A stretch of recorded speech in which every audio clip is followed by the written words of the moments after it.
Boston Mayor Michelle Wu and Representative Ayanna Pressley on Thursday held a roundtable discussion on how structural racism impacts public health. Pressley touted her bill, the Anti-Racism in Public Health Act, which will help fund new programs within the CDC to address racism. Wu decried the racial disparities and racism that people of color face when it comes to their physical and mental health. Additionally, the mayor highlighted her plans to address homelessness in the city.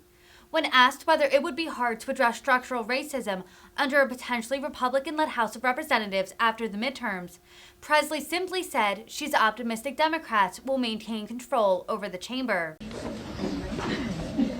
All right, any questions?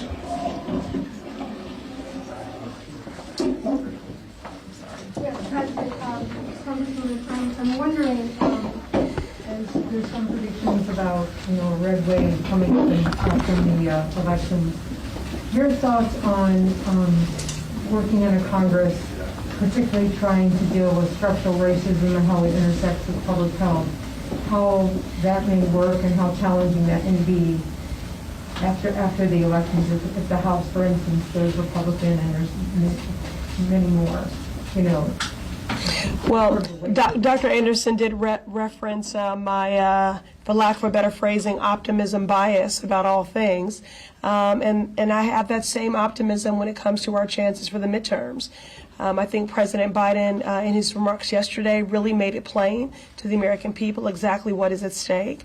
And I'm of the belief that Democrats win when Democrats deliver, and we've been doing that, either with the passage of the CHIPS legislation, the Inflation Reduction Act, and certainly with the student debt relief, an effort that I led in the House, working closely with Senator Warren.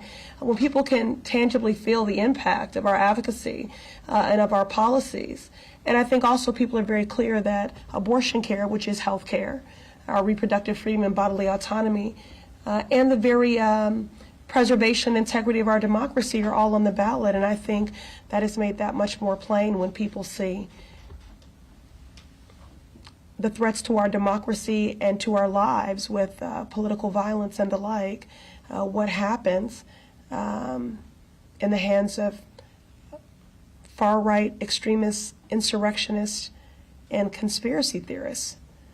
So I think President Biden made it very clear what's at stake here. I think the Dems have a good story to tell, and I'm working hard for the next 5 days, locally and nationally, to ensure that we do keep the House and grow our majority in the Senate so we can abolish the filibuster and continue to do this work on behalf of the American people.